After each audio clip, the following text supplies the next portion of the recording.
Welcome to SkyTeam's The Corporate Bartender. If you work in HR or make people decisions in your organization, this is the place to be. Now pull up a stool, belly up to the bar, and join us for The Corporate Bartender. Well, welcome everybody. Let's get on into it because we got a lot to do today. And it's going to be a fun day. Welcome to The Corporate Bartender, episode 60, if you can believe that. 60 times we've done this thing. I'm pretty stoked about that. Right? And Ben, you were actually here from the beginning. You were here for, I believe episode 1, if I'm not mistaken. I believe, yeah. I was here for like episodes like 1 through 20, like consistently. Yeah, nobody loves a quitter, Ben. Nobody loves a quitter. I know. Well, hey, thanks for being here today. This is going to be a super fun day. Today, we are going to just do our normal stuff, and then we're going to get on into a quick interview and performance with our buddy Ben. So welcome, everybody. Welcome to Ben. Looks like we might have a newbie or two on the line here. Just scanning the list. Looks like Hillary, you're a new person. Hi. Why don't you, if you don't mind, tell us who you are, where you are, what you do, and one really boring fact about yourself. Sure. I'm Hillary Gustav. I'm here in Denver, have been here for about 15 years.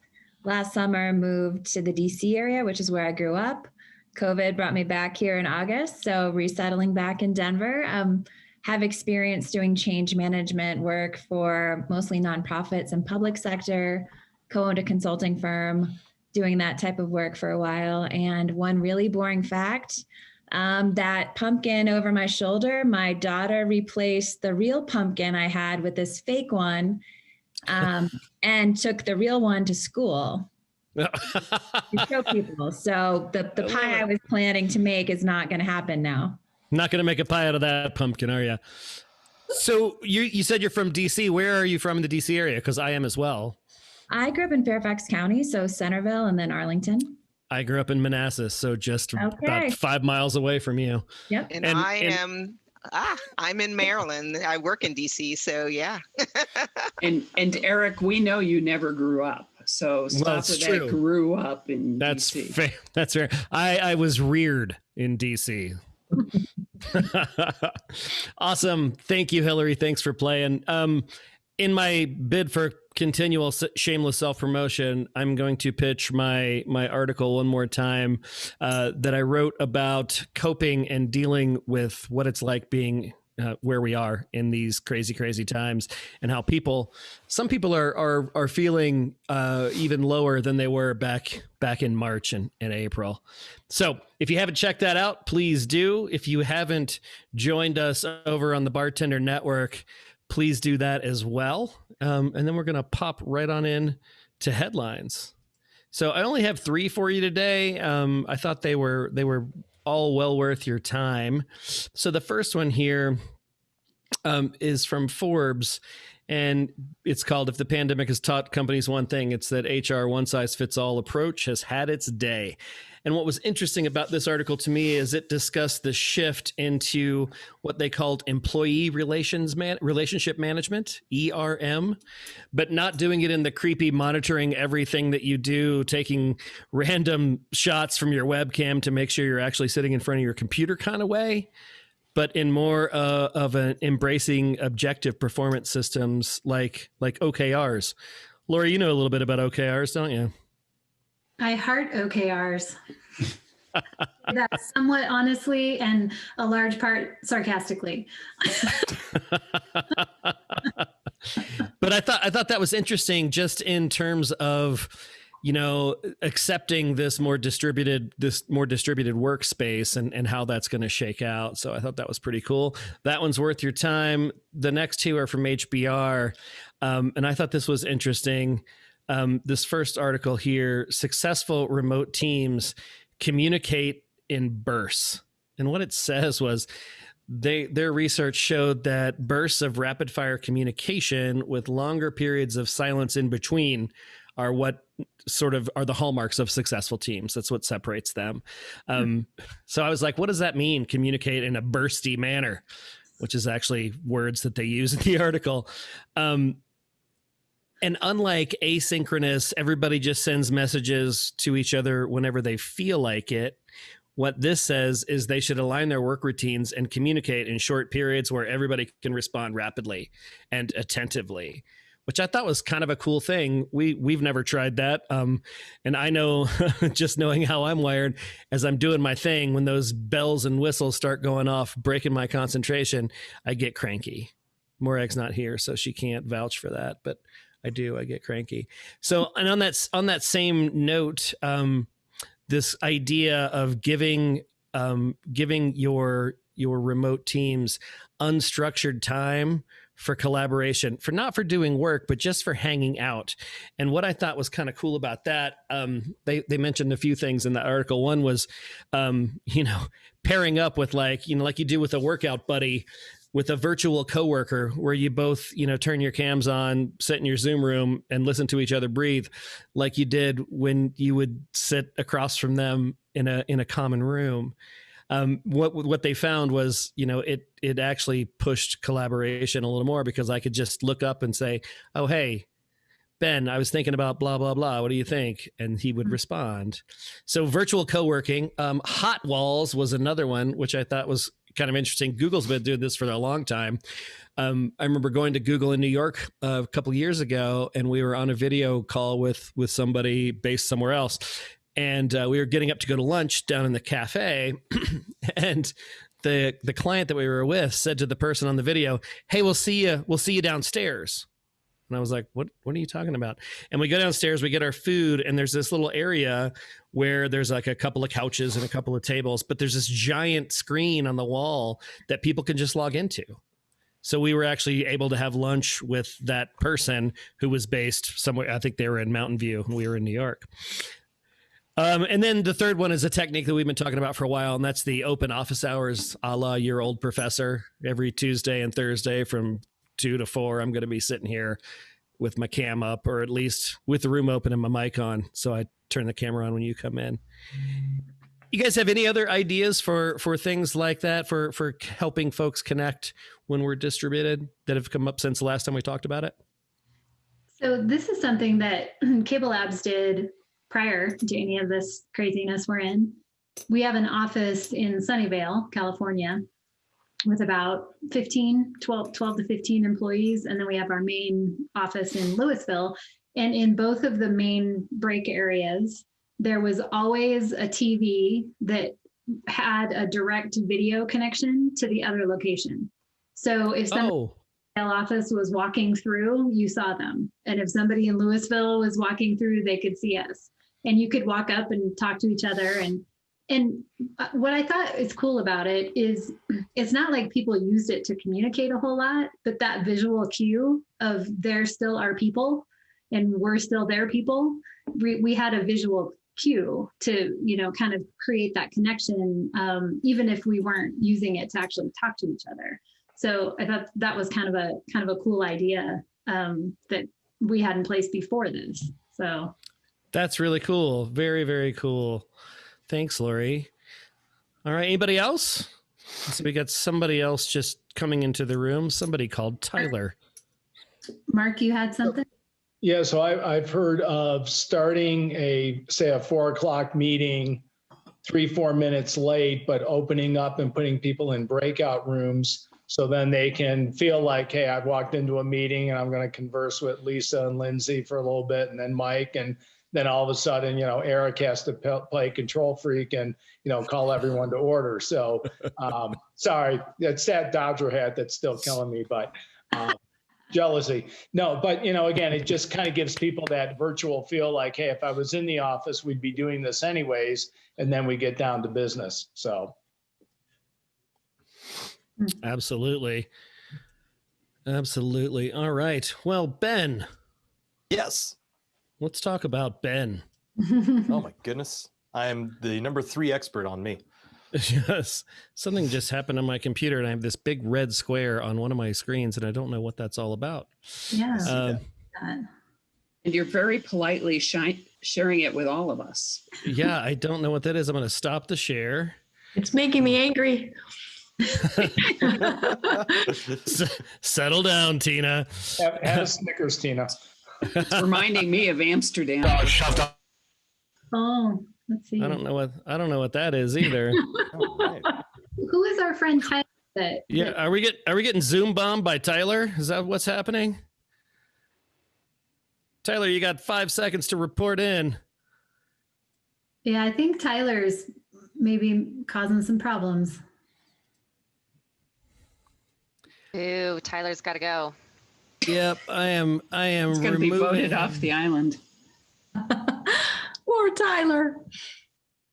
Do you have a heckler there? It looks like it. Apparently. It's one of my many, many fans. I have this effect on my audiences. What can I say? Jeez, Ben. This is our first. Was that our first Zoom bomb as a group? Right. How about that? Eric, you are making it, bro. Look at this. 60 times. 60 times, and we got our first bomb. And I got Tyler out, and I have reported him, and he is now blocked. So, and ready? Here we go. Ready? Take 2. So, Ben. What's up? How you doing, buddy? Spontaneous, problem-free broadcast. So, Ben, thank you so much for being here. Again, thank you for returning to the fold after your first 20-some-odd episode stint. It's good to have you here in your real deal professional capacity and not just one of us commiserators here. Well, I have to give you credit, man. Like getting to comfortable where I am now doing virtual presentations, because this is what I do the majority of the time now. A lot of the ideas and the direction and kind of the value system I got just came from talking with you guys. Not to mention a big part of it, as your article points out, is, self-forgiveness. We all kind of wallow in our pandemic ups and downs, but this group really helped me kind of get up and get out and start doing things, which is why I eventually stopped coming to the meetings, because I was doing stuff. Which is fantastic, right? We want you to be doing things. For the crew here, I heard from Darnell today. Darnell got a job. He starts on Monday, so he apologizes for not being here today, and will probably not be here for a few weeks, but he wanted everybody to know that he landed and he's doing okay. Awesome. So Ben, tell us a little bit about your history, your background, your crazy career arc, and how you ended up doing what you're doing today. This is a long question. I could spend an hour just talking about this, but Don't do that. I won't.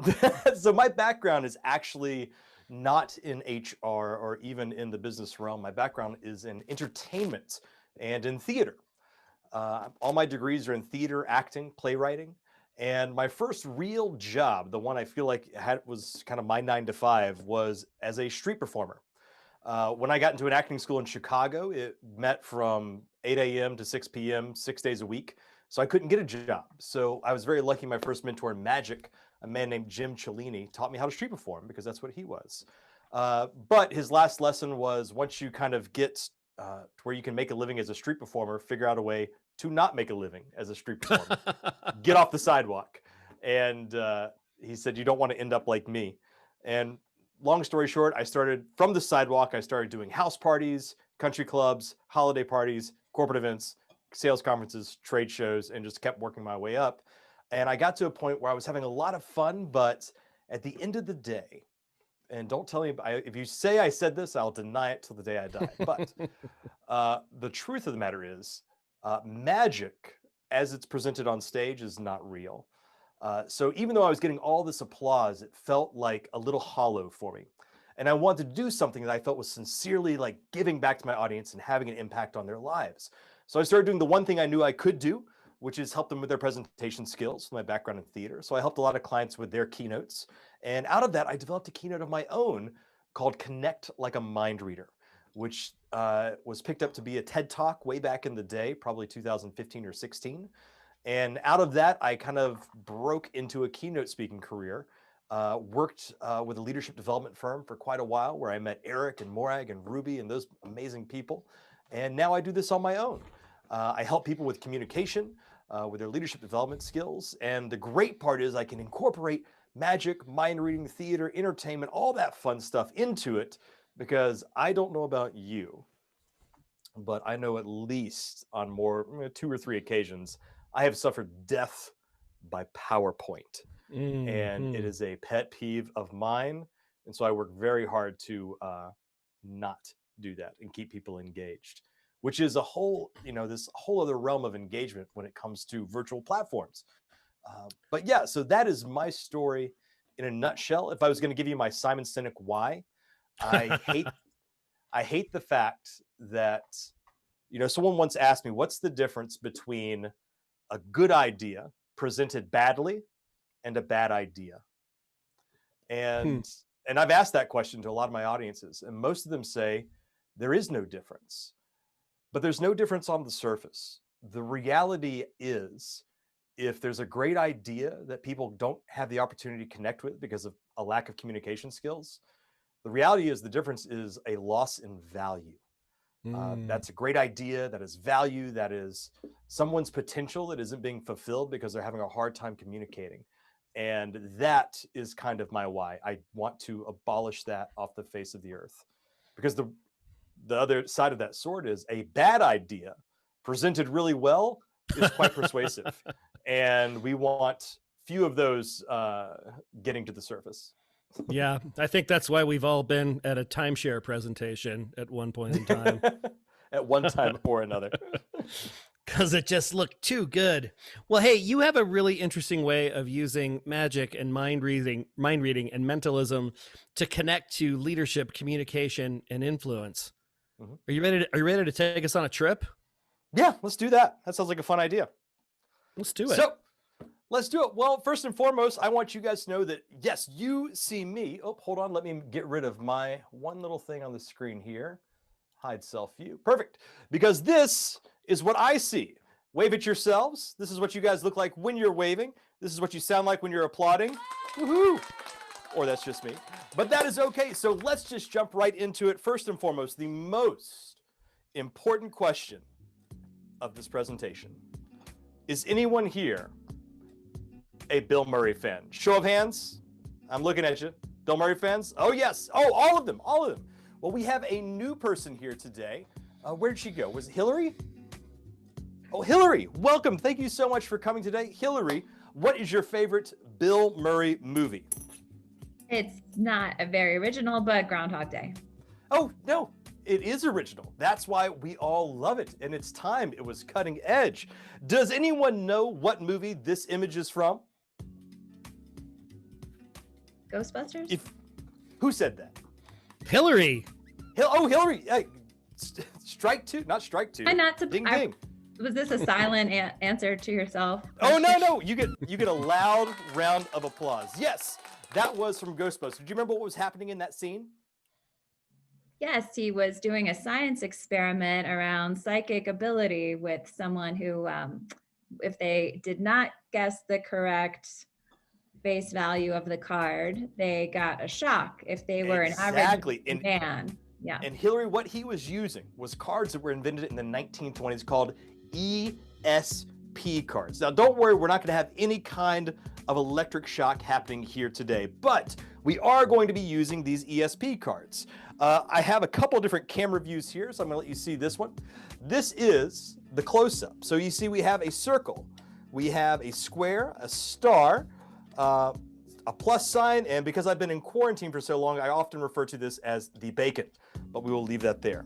But we also have some blue cards here, but that is not important right now. What is important right now is that I believe Hillary has an intrinsic ability to connect with people on a psychic level. And I think I can get you to demonstrate that ability here today. Actually, it's not going to have anything to do with me. You're just going to do it. Because in addition to those 5 red cards, I also have 5 blue cards that are also ESP signals. Now, I don't want you to think that there's anything sneaky here. Hillary, give me a number between 1 and 10. 6. 6. Boom. Give me another number between 1 and 10. 3. Boom. So you guys know I'm not doing anything sneaky. This is actually happening live. Now, the next question is, Hillary, this card right here, what does it feel like to you? Does it feel like a circle, a square, a star, wavy lines, or a plus sign? What do you feel like? How about a square? A square. Is there any particular reason you picked that?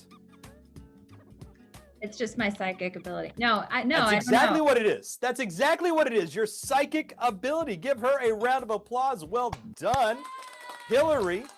Fantastic. Now, we are going to be doing a few. That wasn't my sound cue. Was that yours, Eric? I know my sound cues. So what we are going to be doing right now is we're going to let a few people jump into this, but we're going to take it even further. Who here has an iPhone that they know how to use well? Show it up. Hold it up if you have one. Lori, you're the host. All right, we'll use, how about, oh, look at all these people. Let's go with Gabby. Gabby, do you want to help me out? Sure. Excellent. So Gabby, this is what we're going to do. Phones are quite bright, so the first thing we are going to do is lower down the brightness of our screen. That way people can see our images. So that is my wife. I don't know if you can see that. And my dog, Scooter. And then I want you to go to a website. I want you to go to Safari in your iPhone and go to www.wikicount.net. What this is a website that keeps up-to-date statistics on Wikipedia.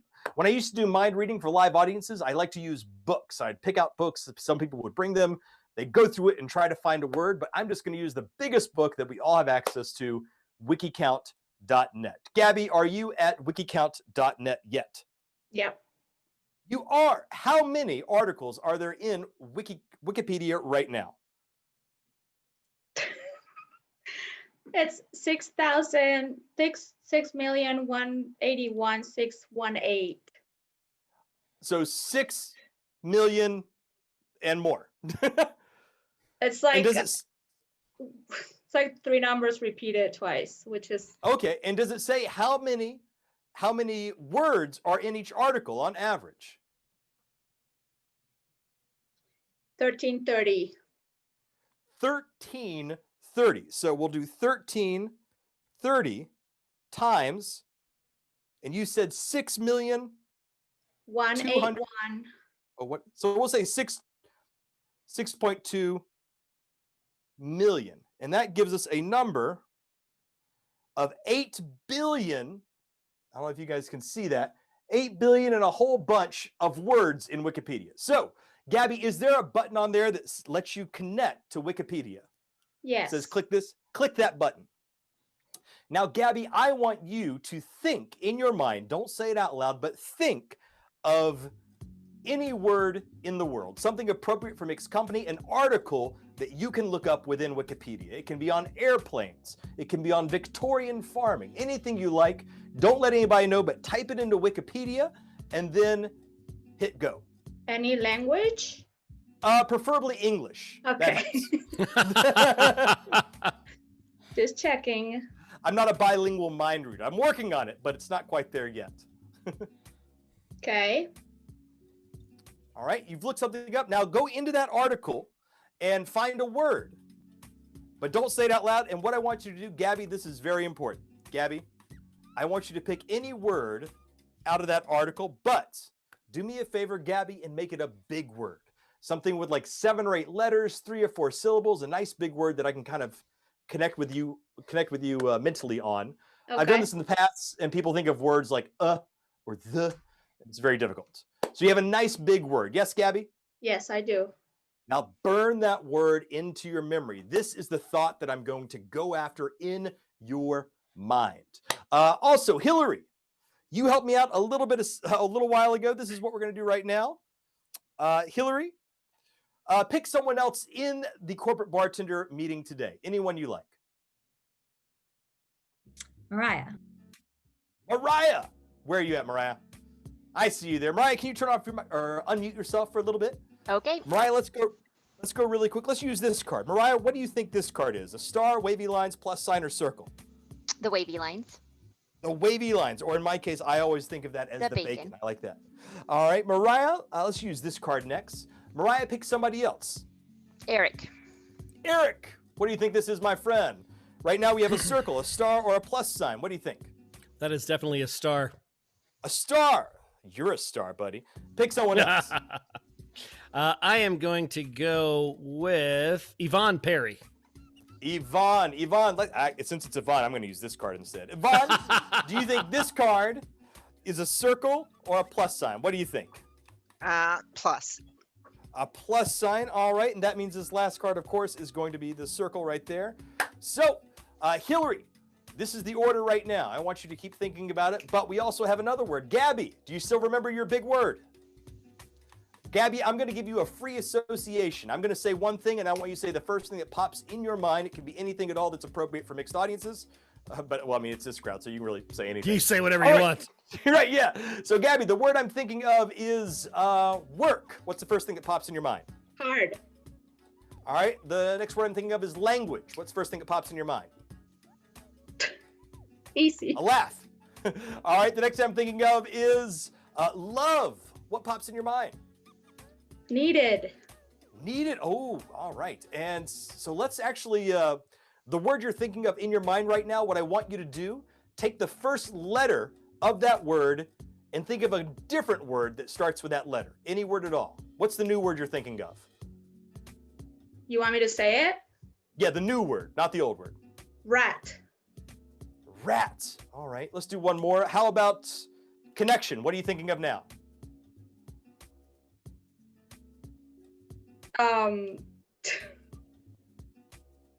That's okay. No, that's good. That tells me everything I need to know. That's a good laugh. You're like blowing my mind right now. Hold on. So a word that I connect with connection. Yes. People. People. I love it. I love it. And Hillary, now we have all these cards have been laid out here. Hillary, I'm going to give you a chance. You can switch any card you want to. If you want to switch the circle for the plus sign, you can. But later on today, you're going to be going home. Well, you're probably home already. But later today, you're going to be like, oh my God, what would have happened if I'd switched some cards when he gave me the opportunity? How would it have been different? And you might be driving to go to, I don't know, dinner or the ABC store. And you might swerve off the side of the road because you're struggling with this thought. So this is, Hillary, this is for your own safety. Your own safety. Would you like to switch any of the cards, Hillary? I feel like I have to, take that opportunity. Which ones would you like to switch? How about switch the circle and the bacon? And the bacon. All right. Now, would you like to switch anything else?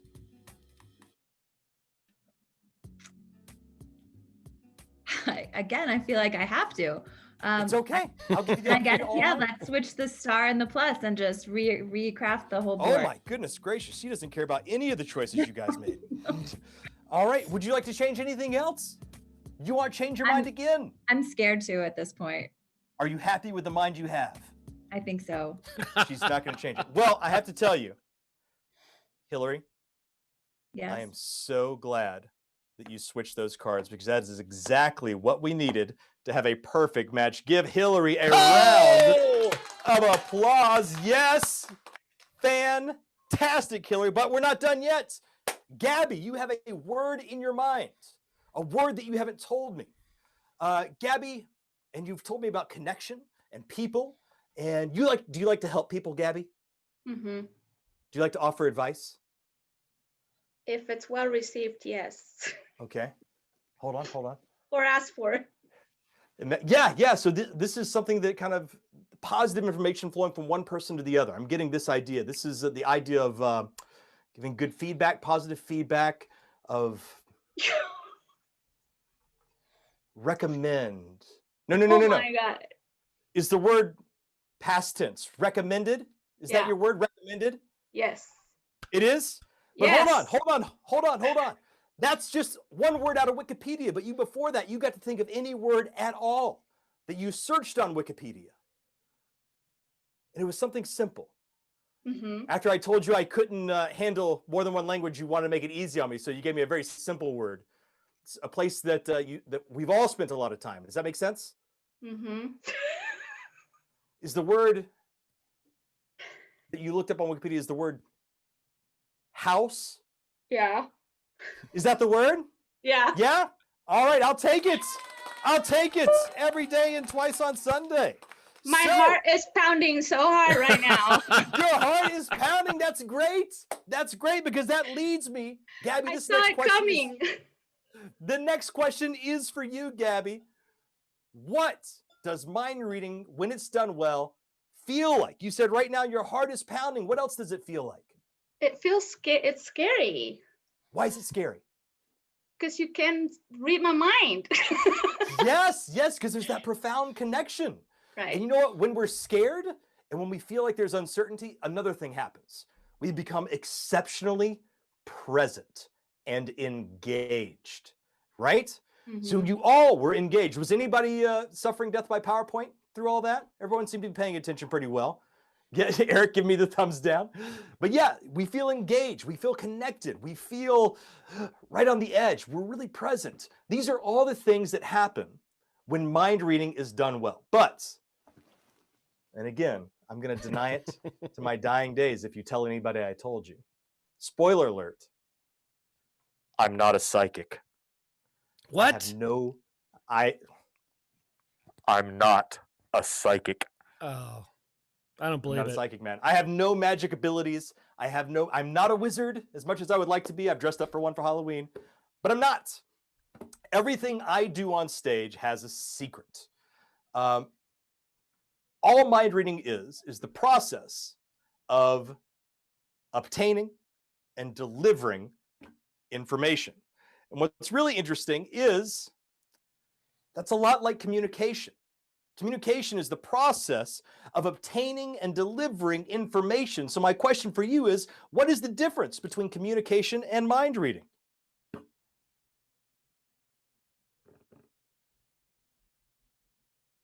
Well, that's what I'm here to tell you today. So let's do that.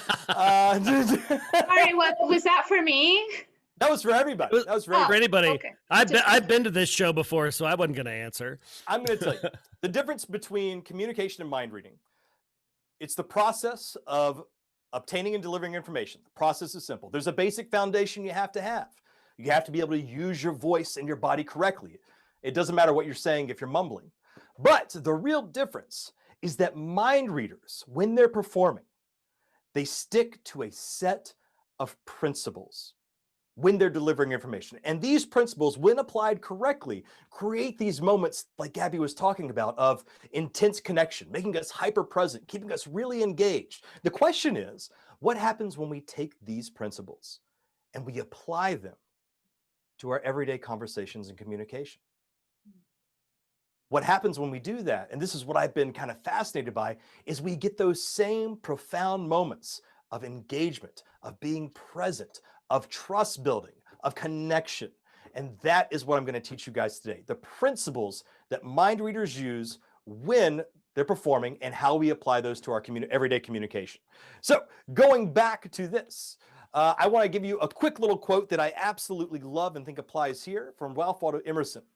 As to methods, there may be a million and then some, but principles are few. The man who grasps principles can successfully select his own methods. And I would take it a step further and say, not only can he select his methods, he can create them. Because one of the things I like about being a magician and mind reader is most people, when they're working on a problem, they get to a point where they think it's impossible and they stop. However, magicians and mind readers like to think of the most impossible thing they can, and that's where they start. And it's a really fascinating process when you start applying that mindset to other areas of your life. But that's another keynote. So going back to this, it is time to learn some mind reading. So what I'm going to do right now is, Gabby, you did such a great job helping me out last time. Who is going to help me out this time?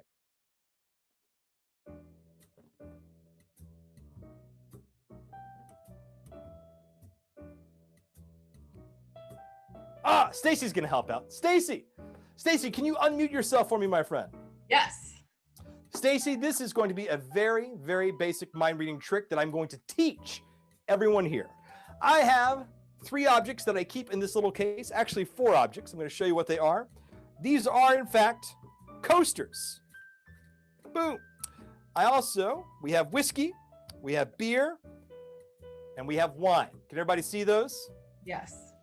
Oh man, did you choose the right volunteer or what? I know. So Stacy, I think you have the ability to connect with me on a profound level because I have already made a prediction.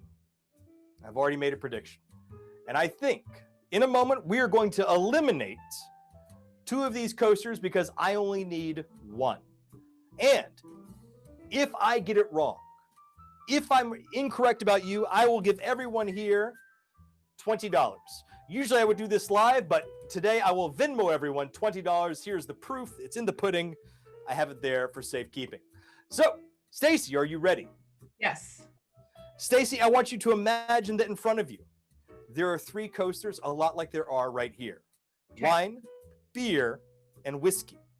Now, in a moment, I want you to hold up your right hand, reach down, and pick up one of those coasters in your imagination. But when you do, it's very important. Don't pick the one you think I'm trying to make you pick. Don't even necessarily pick the one you think I might make you pick. Pick the one that you think is least likely for me to predict. A lot of people these days have been picking wine because it's the pandemic. I know I have. A lot of people have been picking beer. This is what they usually pick around lunchtime, around cocktail hour, that time of day. They'll go for the whiskey. Right now it's 6:40 where I am. I don't know what time it is where you are, but who knows? Oh, thank you, thank you, Eric. So, Stacy, hold up one hand, reach down, and grab one coaster from in front of you, one in your imagination, and hold it up. One coaster. Okay, I have an actual coaster. Oh no, grab one of the 3. Grab whiskey, beer, or wine. Okay. All right. Okay. Do you need Which one did you grab? Hold on. I'm still thinking about it. All right. Okay. I'm grabbing it. Okay, I got it. Which one did you grab? The wine, the beer, or the whiskey? Beer. You grabbed the beer. I am so glad that I get to keep my $20. Because if you look at this coaster and I turn it around, you'll actually see that I knew you would pick beer. And everyone always wants to see what's on the back of the other coasters. Nothing. Now, what's really crazy is I said I made a prediction. It's one thing to have it on the coasters, but if anyone here right now goes to Instagram and they look up my profile, which is Ben at Ben Whiting Magic, you will see that over 5 hours ago, I actually posted something that looks a little like this. And that is because I knew, Stacy, that you would pick beer. Give Stacy a round of applause. Fantastic. Fantastic. I knew it would work. Stacy, here's my question for you. Yes. And this is a question for everybody. How did I do that? Yeah, that's what I want to know. Yeah.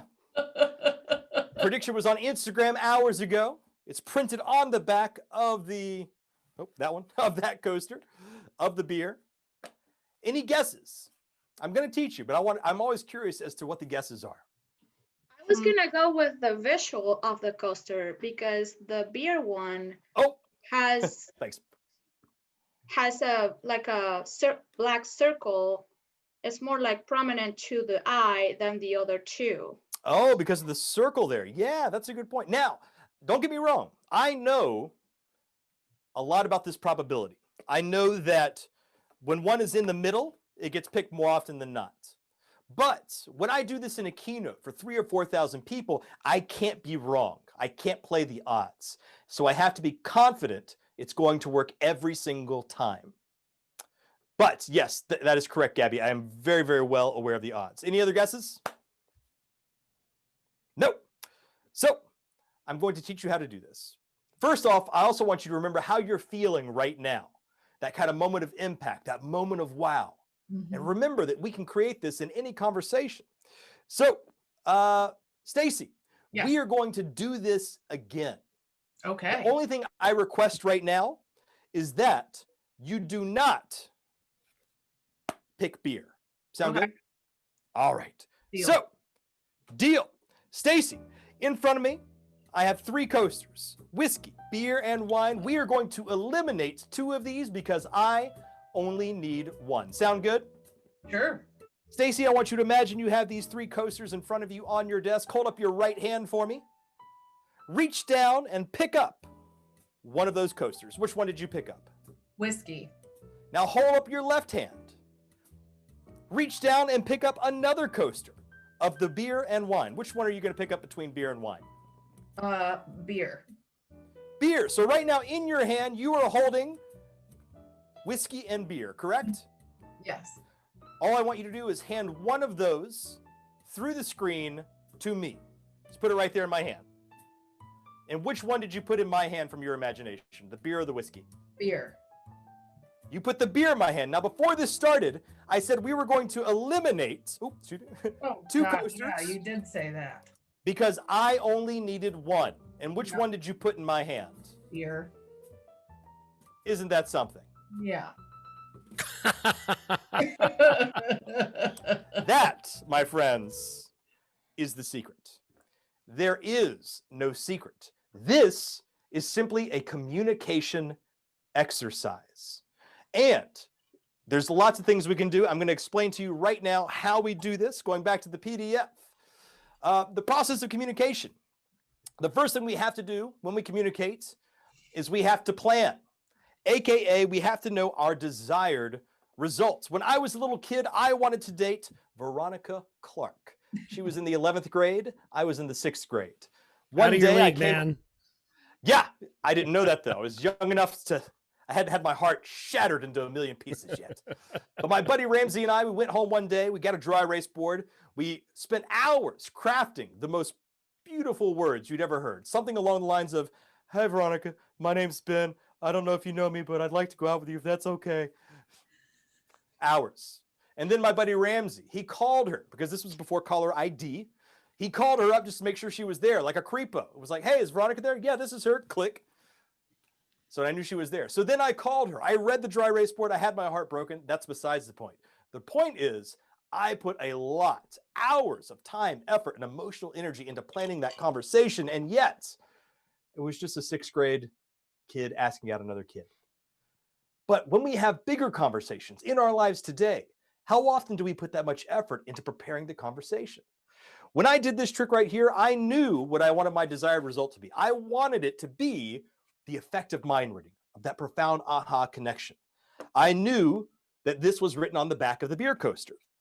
Now, what did I say in the very beginning? We are going to eliminate 2 of these coasters because I only need one. And whatever Stacy does, I know I can get to beer.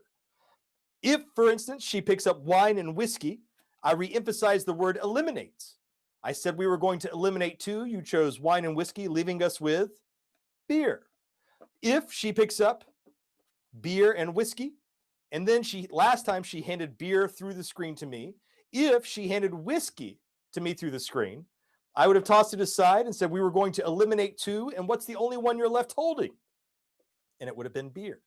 That is the only 4 things that can happen unless Stacy has a coaster in her back pocket that says, I don't know, wine cooler or tequila or what have you.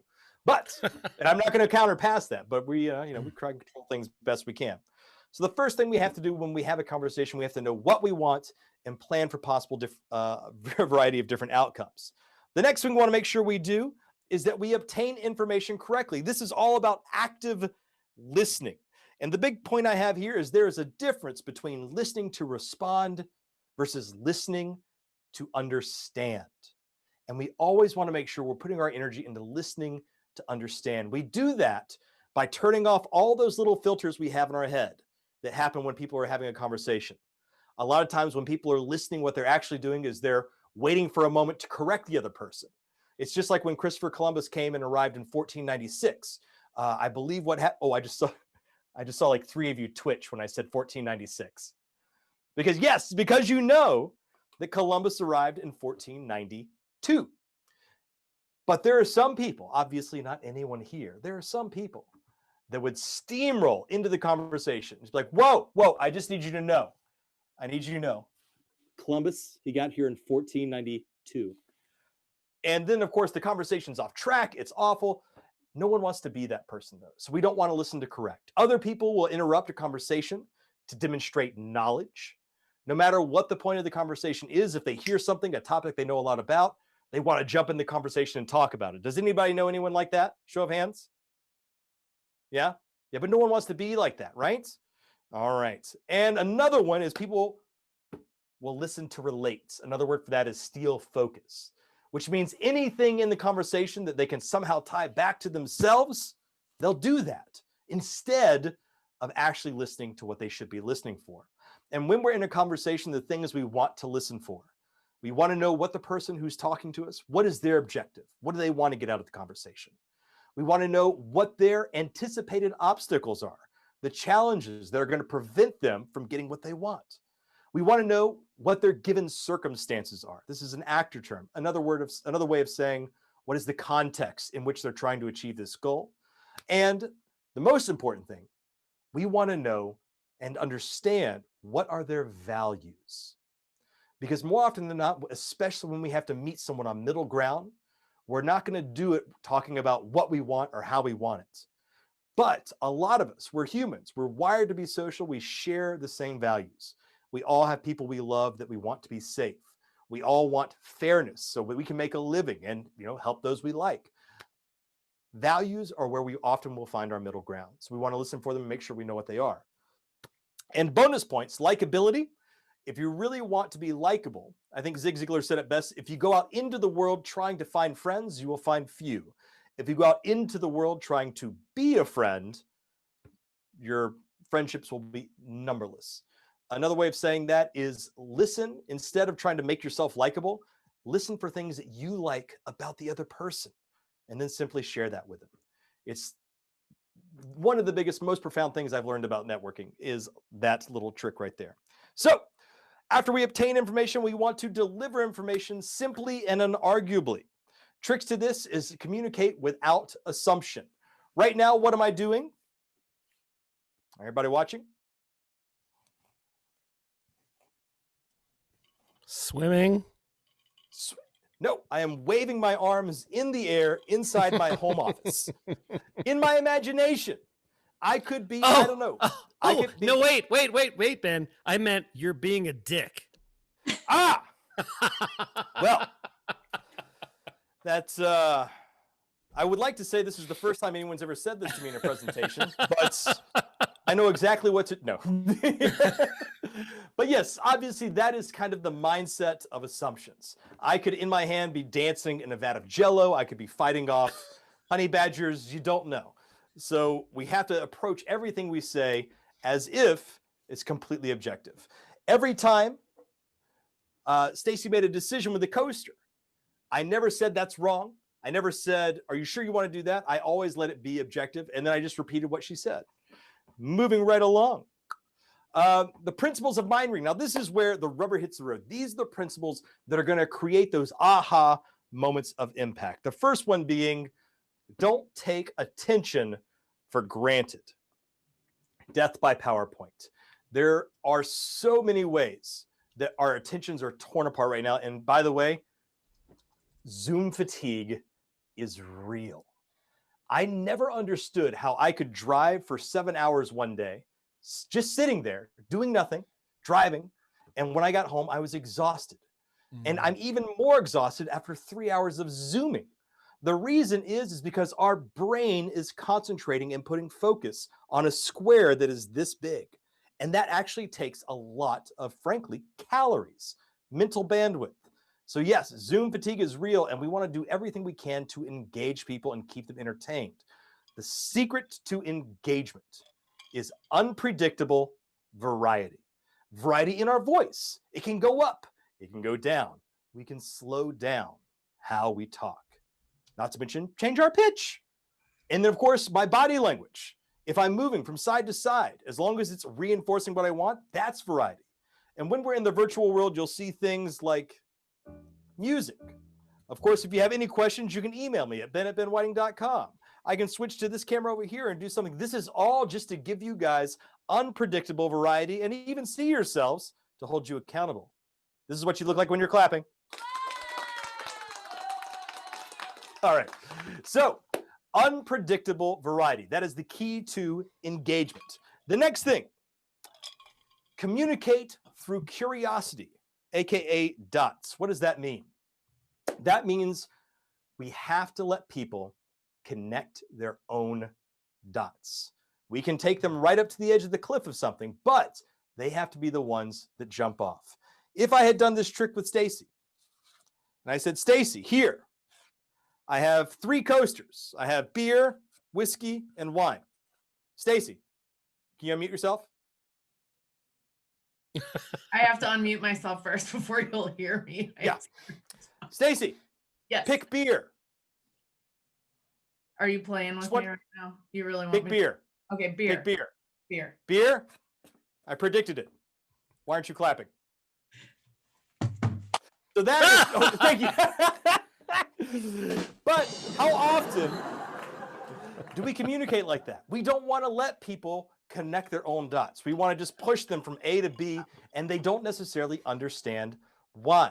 The reason mind reading works so well is because when I get to the end, I will ask a lot of questions. I will say, hey, was that a free choice? Do you want to change your mind? Giving people that opportunity and still landing at the conclusion we want makes it more impactful.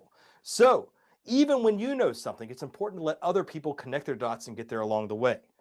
All right, next, remove your ego to celebrate others. This is a big one. I cannot tell you what a difference it made in my shows when I stopped putting myself on a pedestal and started making my audience the star of the show. This is why when I do mind reading, I never say that I'm going to read your mind like the great Svengali. I always say, I bet you have the ability to connect on a profound level. Gabby, I want you to think of a word, and boom, she gets the word. We clapped for her, if you remember.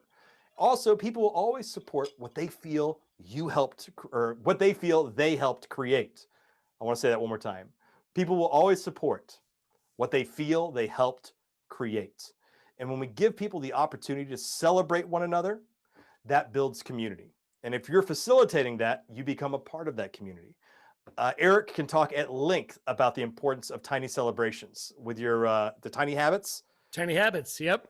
I encourage you to talk to Eric about the importance of tiny celebrations in your life. It can make all the difference. I know we're running late on time, so I'm going very quick here. If you have any questions, oh, great quote. It's amazing what you can accomplish when you don't care who gets the credit. Of course, if you have questions at any point in time, just unmute yourself and ask. Next, demonstrate your desired emotions. This is a big one. What if I'd come out here today and just said, Eric, I'm so excited that you invited me to the Corporate Bartender. I'm jacked too. Are you guys ready to have some fun?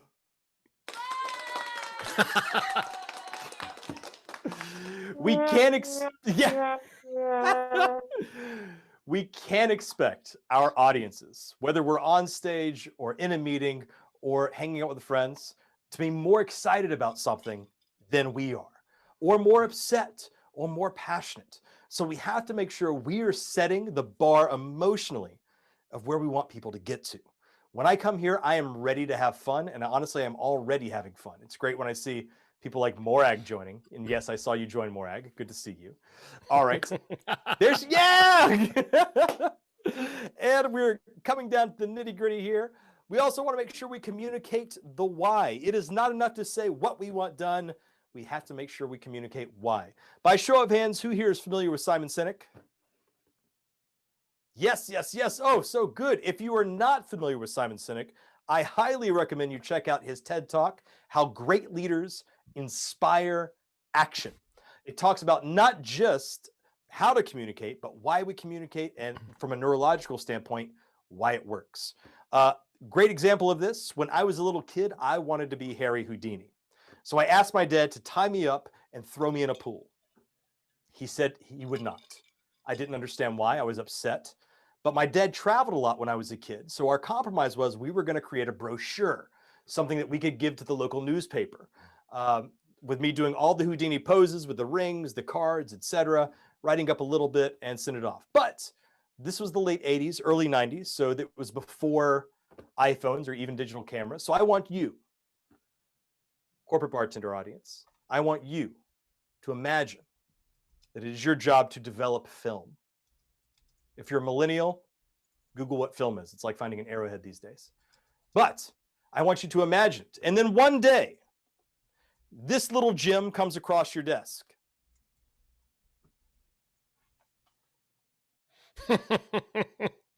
What? Somebody's going to jail. Somebody's going to jail, dude. What do you guys do?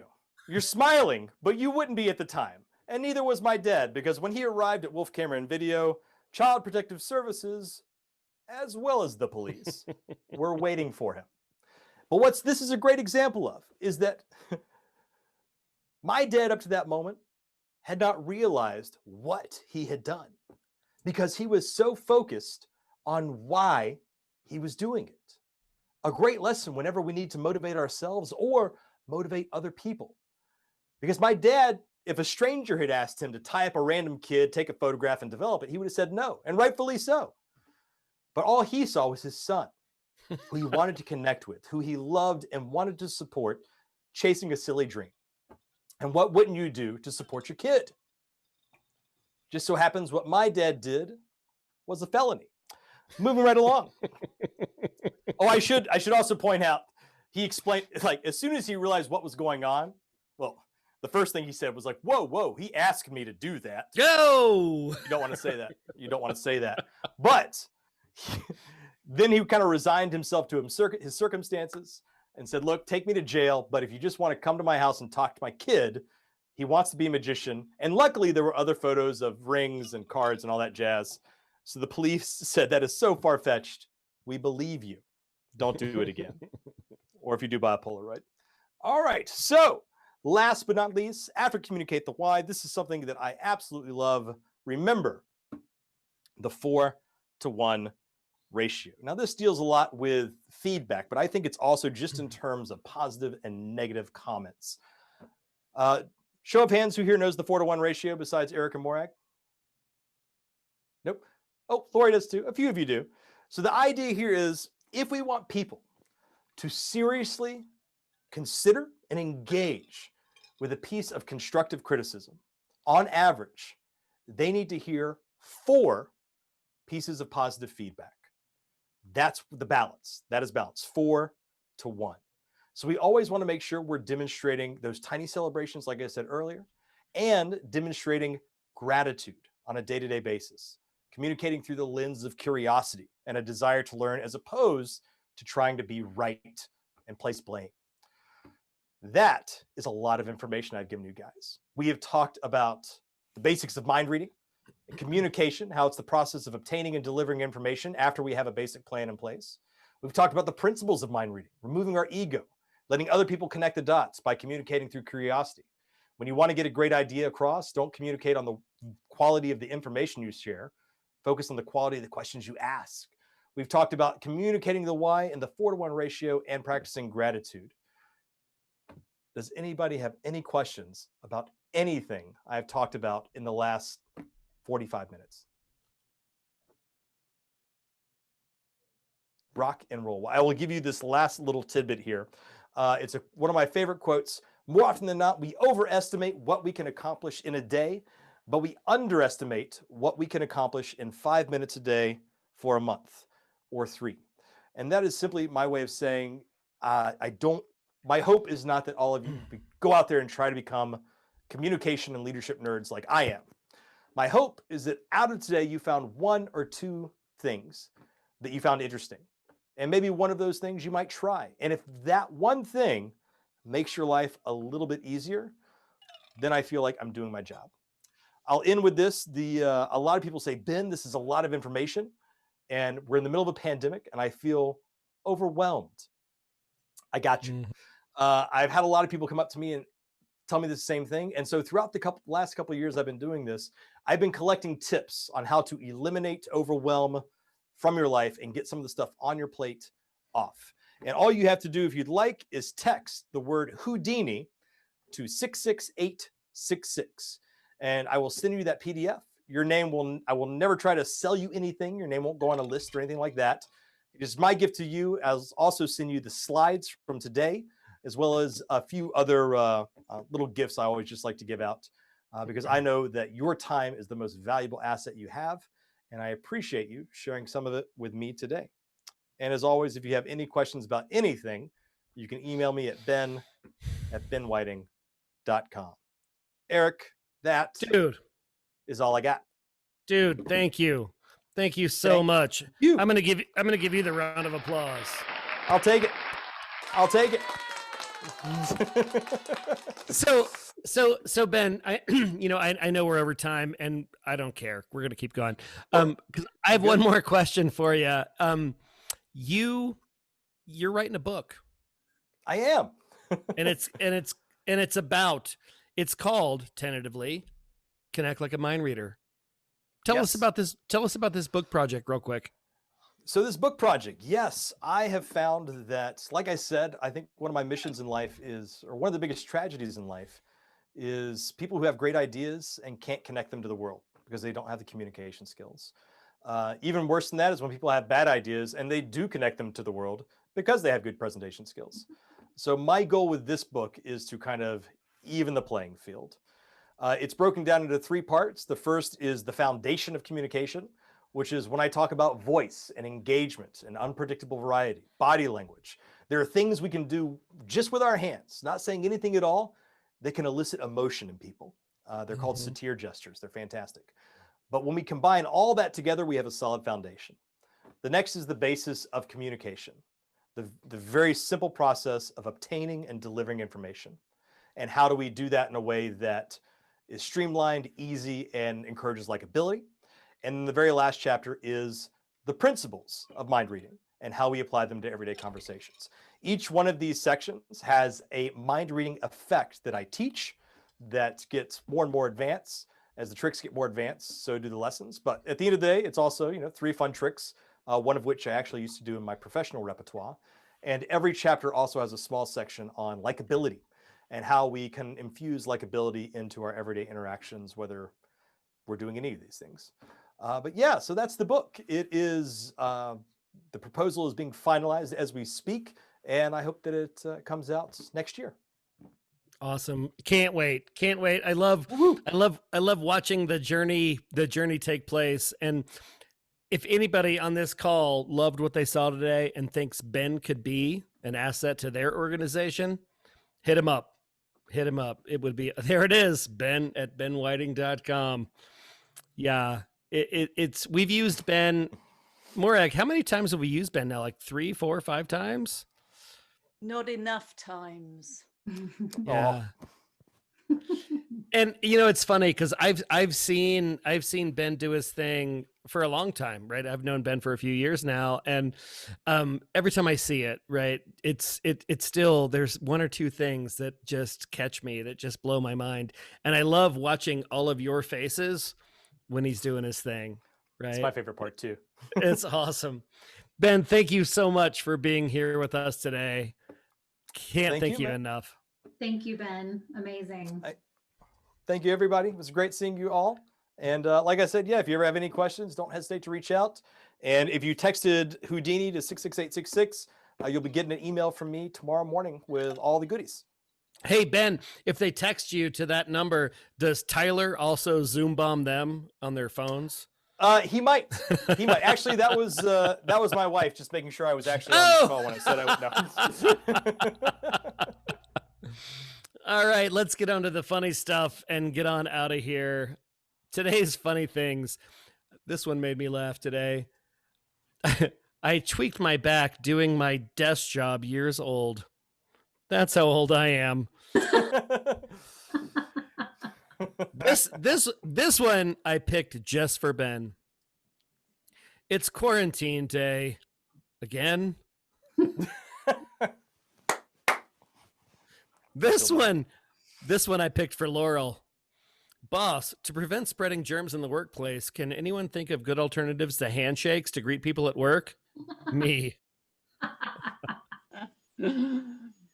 You're number 1. Yeah, you are number 1. Is it just me, or does it feel like 2020 is running out of ideas? This headline is real. Oh. What? It is real. Google that for some fun this evening. Wow. Yeah, I know. That's what happened to me when I read that. So, and my favorite funny thing today, and I'm going to let you all sing this in your heads. Are you ready?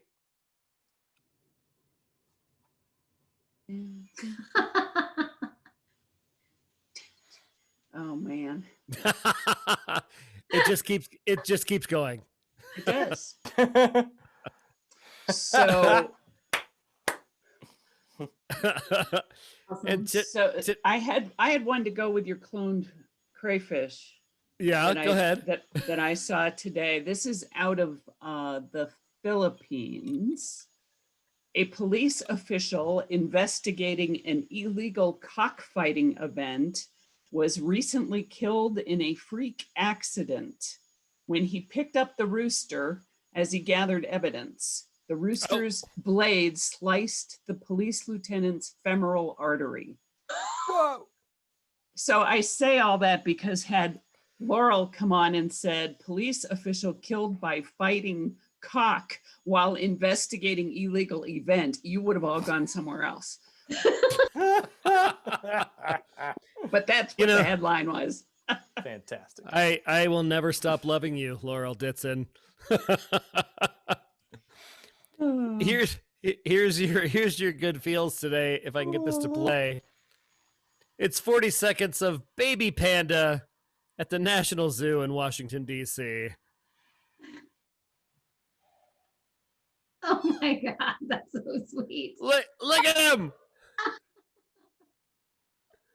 Oh, that's awesome. No, legs don't work yet.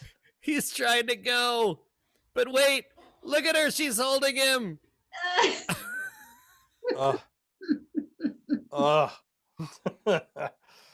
So cute. Oh my God. I want one. You want one? I want one. They're really hard to get. Feed. And today's Semi-Quarantine Cocktail 2020 just might be the apocalypse. This is a riff on the gin fizz. It takes 2 ounces of gin, and we've run out of hurricane names for the second time ever. A little bit of lemon juice. Fires have burned over 4 million acres in California alone. Ours are slightly down because of the snow we had this weekend. Little simple syrup. Just because people in America don't know what's going on outside of America, over 6 million people have been affected by flooding in East Africa. A little egg white, and Phoenix, Tina, you'll know this, has been over 100 degrees for 144 days this year. Yeah, little bit of soda. Just so you guys know, weird molecules have been discovered in the atmosphere of Titan and Venus. Little lemon peel, and hang in there, or just say, fuck it, I don't know what to do anymore. Guys, thank you so much. Thank you to Ben for being here today. Ben, thank you for graduating from TCB Regular to TCB Immortal. You're awesome. This was amazing. Seriously, guys, if you have any opportunities for Ben in your virtual events, he's got this stuff dialed in. He's got this stuff dialed in. Hit him up and let him know. And if there's anything that we can do to help you, Ben, you let us know. Guys, every Wednesday, my favorite Wednesday. You guys are awesome. Ben, any last parting shots before we call it a day here? For the next month only, Tyler comes in free with any presentation. I kind of miss Tyler. Damn it. The red screen of death. All right, everybody. Thank you so much. Thanks for coming today. We'll see you next week. Thanks, everybody. Take care. Thank you so much for joining us today. If you had a good time and learned a thing or two at today's happy hour, please share it with your friends. If you want to join our tribe, head on over to skyteam.cloud/TCB or email us at info@skyteam.com. That's SKYE team.com. Thanks again, and remember, you've always got friends at the Corporate Bartender.